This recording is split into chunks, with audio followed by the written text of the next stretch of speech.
All right, everyone, welcome back to the Military Breakdown Podcast. Aw. You know, we always love to get a little nerdy here and break down some of the hardware. Absolutely. The really cool stuff. Yeah. So today, we got a real interesting one for you. Yeah, this is a good one. We're going to do a head-to-head comparison of two infantry fighting vehicles that are pretty well known. Mm-hmm. You've got the American M2A2 ODS SA Bradley and the Russian BMP-3.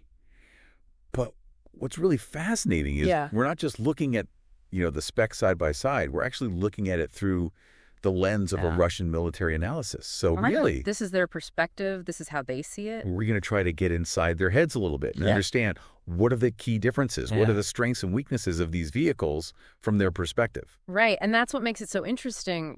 We're not just talking theory here. This is actually from the people who potentially be facing these vehicles on the battlefield. Exactly. So this is not speculation. This is them getting their hands dirty and really boots on the ground. figuring out Yeah. what's what. And this is, when we talk about like a credible source,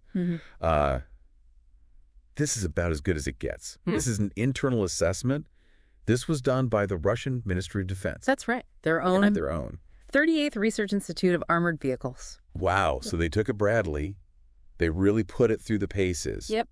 And we're going to break down some of their conclusions, which are pretty fascinating. Yeah, and it's not just about like, ooh, rah, rah, America. This is about understanding the design philosophy, the strengths, the weaknesses from both sides so we can really see what makes a good infantry fighting vehicle. Exactly. We're going to learn from this and really understand, what are the considerations when you're designing these things for, future conflicts. Absolutely. All right, so let's just jump right into it then. When they looked at the overall performance, the big picture assessment, what was their main takeaway? So their report is very clear that the Bradley is outperforming the BMP-3 in almost every category they looked at. Wow. And this isn't like a, close call either. This is a pretty decisive victory for the Bradley in their eyes. Really, what were some of the words they used to kind of emphasize that? They were very blunt in their assessment, even acknowledging some of their own, limitations in the study. They ultimately said that it showed a complete failure of the Soviet and Russian design school for infantry fighting vehicles. Wow. I mean, that's a pretty strong statement. Complete failure. That's not something you hear every day, especially from No, especially not from your own military. Your own military, yeah. So that's a really that sets the stage for this whole analysis. Absolutely. It sounds like they were pretty taken aback. shocked by what they found. Yeah, I think shocked is a good word for it. They were expecting something different, and what they found was, a vehicle that was superior in almost every way. So let's break it down, and let's start with probably the most important factor in any combat vehicle, which is the protection. Right, survivability. Survivability of the people inside. Exactly, yeah. How well does it protect the troops? Keep the crew alive. What did they find out about the protection capabilities of each of these? So when it comes to protection, the Bradley just shines in this analysis. Really? They were particularly impressed by the multi-layered hull construction. It's not just, steel, it's aluminum and steel. There's a polymer mine protection mat. Oh, wow. Which is huge. Mines are a big threat. Yeah. And then they even have shock-absorbing seats. These aren't just afterthoughts. These are all integrated features designed to increase the survivability of the crew. So literally like layers of defense working together. Layers of defense, exactly. What kind of threats specifically did they find that the Bradley could withstand that the BMP-3 just could not? So they highlighted the fact that the Bradley's frontal armor can actually stop a 30mm 3 UBR-8 round. And that's a big deal because the BMP-3 just cannot handle that level of kinetic energy penetrator. And what is that round typically fired from?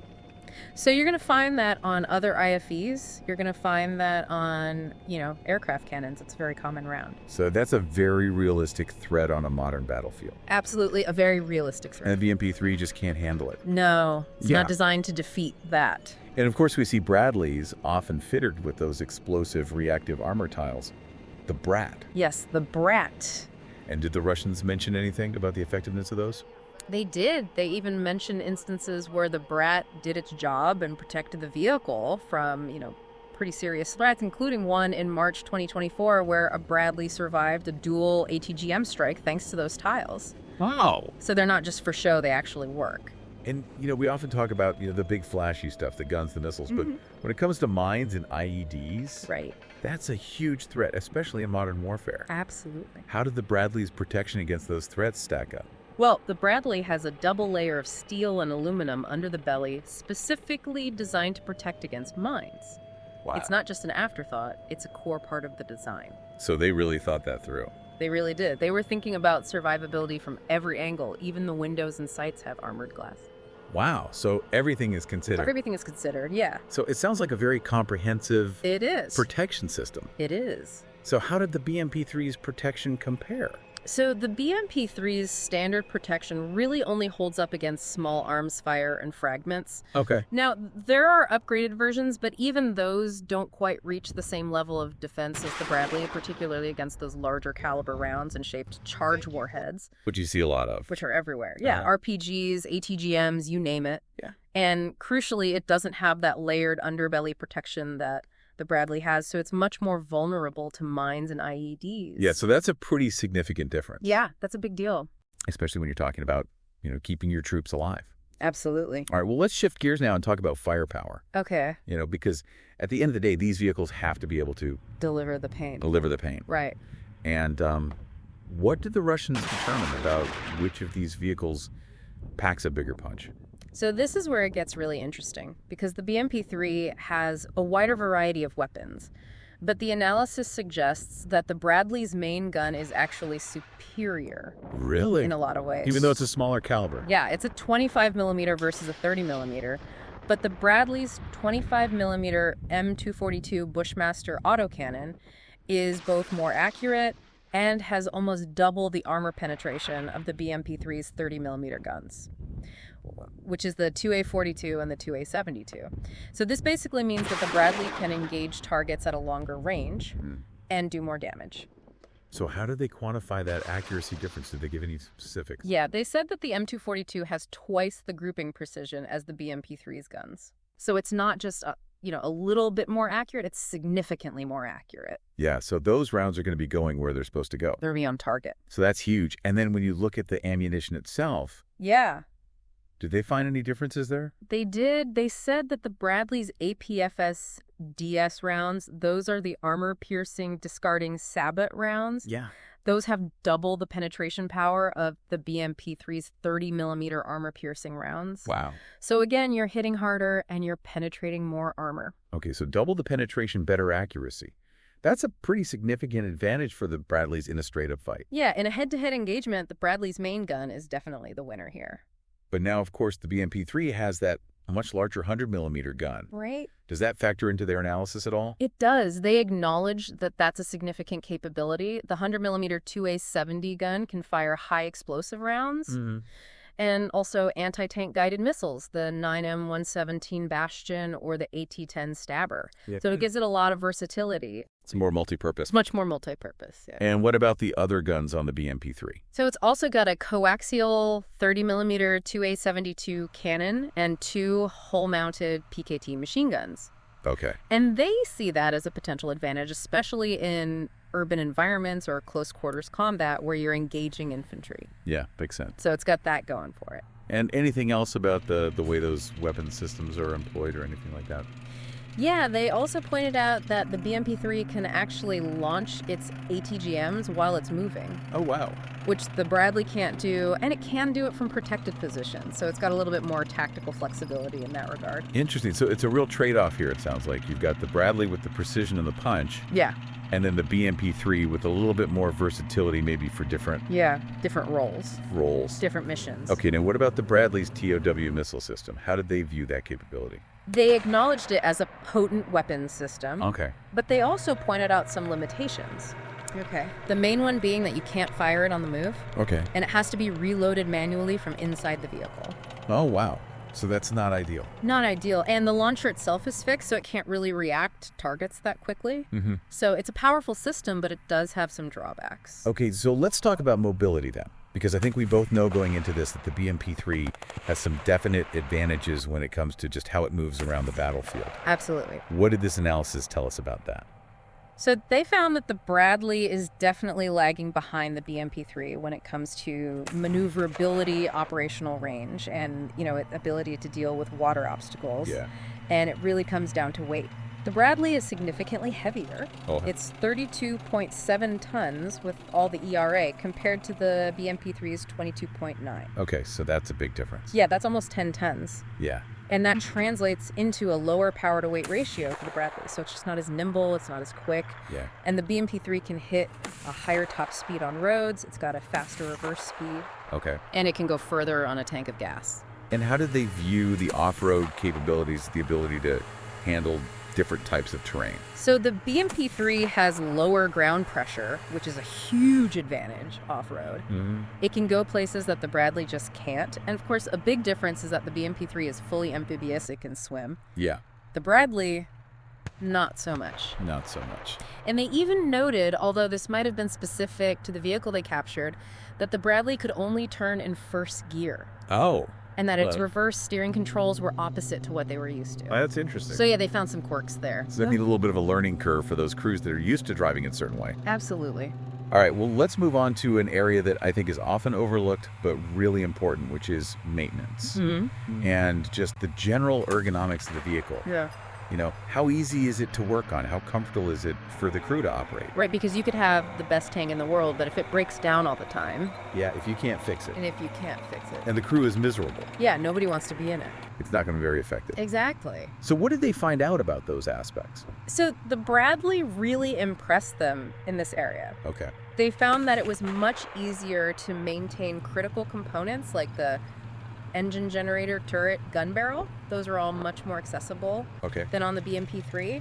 And they really liked the internal corridor, which allowed the crew to move between compartments more easily. Yeah, that makes a lot of sense. And the fact that Ukrainian forces have actually become quite proficient at repairing Bradleys in the field. Oh, wow. Really supports this point. They're able to fix engines, electronics, weapon systems all in the field. That's impressive. Yeah, it's a testament to the design. Yeah. And they even specifically mentioned the electrically operated hatch over the engine bay as a really useful feature. Okay, so they were paying attention to those details. They were looking at everything. And how did the BMP-3 stack up in terms of ease of maintenance? Not so well. They were pretty critical of the BMP-3's maintainability. Okay. They said it was much harder to access components for repair. Yeah. Which could obviously lead to longer downtime and, reduced combat effectiveness. And when you're in a war zone, time is of the essence. Absolutely. All right, well, let's talk about ergonomics then. We've talked about keeping the crew alive. Right. We've talked about their ability to fight. Yep. But how about just their comfort, their ability to operate effectively inside the vehicle? Right, because a tired crew is not an effective crew. Exactly. Yeah. What did they find out about that? So the Bradley was described as having a much better crew environment. They had more space. Okay. They had a rear ramp for easier entry and exit, fewer obstructions between the commander and gunner. Okay. The seats could fold up to create more space. They had integrated heating. Wow. External storage racks, that internal corridor we talked about. So they really thought about the crew comfort. They did. They really did. And they even noted the driver's thermal sight and the commander's elevating hatch with armored glass, which gave them a much better view of the battlefield. Yeah. And they were so impressed with some of the features on the Bradley that they actually recommended incorporating them into their own designs. Oh, really? What specifically did they like? They really liked the easier-to-operate hatch mechanisms with dampers and multiple locking angles. Okay. And they thought the external steps and handrails were a great idea for safer entry and exit. So they're literally taking notes. They are taking notes, absolutely. From the American design. Yeah, they see the value in those features. Wow. Okay, so how did the BMP-3's interior compare? Not so well. They said it was much more cramped and less user-friendly. Yeah. The commander and gunner were separated. They didn't have those direct passageways, and they relied more on side hatches, which they saw as a limitation. Yeah, it sounds like it would be a lot harder to operate effectively inside that vehicle. Yeah, especially in a high-intensity combat situation. Okay, so let's summarize then, based on all of this detailed examination. What were the main advantages and disadvantages that the Russians found for each vehicle? All right, so for the Bradley, the big advantages were superior protection against both ballistic threats and mines. Okay. Much more accurate and powerful main gun. Yep. Better ergonomics for the crew, which leads to better survivability and effectiveness, and easier maintenance. Okay, those are some pretty big advantages. They are. What about the drawbacks? What did they see as the downsides of the Bradley? So they noted that it had lower maneuverability, Okay. a shorter operational range, no amphibious capability, and it was a bit more visible on the battlefield due to its higher silhouette and lack of, signature reduction technology. Yeah, it's a bigger vehicle. Yeah. Okay, how about the BMP-3? Then what were their takeaways on its strengths and weaknesses? So the BMP-3's advantages were its superior mobility, the longer range. Okay. The fact that it could swim, and its more versatile armament with the ability to do indirect fire and fire those ATGMs on the move. Yeah. But the downsides were pretty significant too. They found that it had inferior protection against modern threats, especially those larger caliber rounds and shaped charges. The main gun was less accurate and less powerful. The ergonomics were worse, and it was harder to maintain. Yeah, so it sounds like they really found some pretty serious shortcomings with the BMP-3. They did, and it's not just about the technology itself, it's about the design philosophy behind it. Yeah. They're really starting to question some of their fundamental assumptions. Yeah, so what's been the response to this then? I mean, when you have a report like this that comes out and just kind of slams your own technology, what happens next? What have they been doing about it? So what's really remarkable is that they actually recommend taking a page out of the American playbook and incorporating some of those Western technologies into their own future designs. Wow. They're talking about better crew compartments, more effective firepower, maybe even a new 30mm autocannon based on the M242. Oh, man.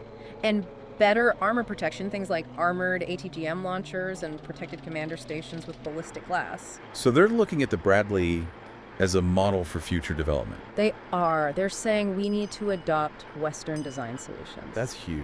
It is. It's a pretty big admission. So this isn't just a one-off report, then this seems to be part of a larger trend. Yeah, it echoes concerns that have been voiced in Russian military journals going back as far as 2013. Oh, wow. Where they were already talking about the BMP-3's vulnerabilities and whether it was really suited for modern combat. Interesting. So this has been brewing for a while. Yeah, it's not a new problem. And they've even been having some issues with their next generation IFE, the Kurganets. Yeah, it seems to be suffering from some similar fundamental design flaws. So they're really at a crossroads, it sounds like, with their armored vehicle program. They are, and they're having to really reassess their approach. Yeah. Now, this in-depth analysis was made possible because they were able to capture some Bradleys in Ukraine. Right, that's right. The capture of those Bradleys has given them a real opportunity to dissect them, to analyze their strengths and weaknesses, and they've taken full advantage of that. And they've even been showing them off. They've been having exhibitions of captured Western equipment. Absolutely. They've been putting them on display, showing what they've learned.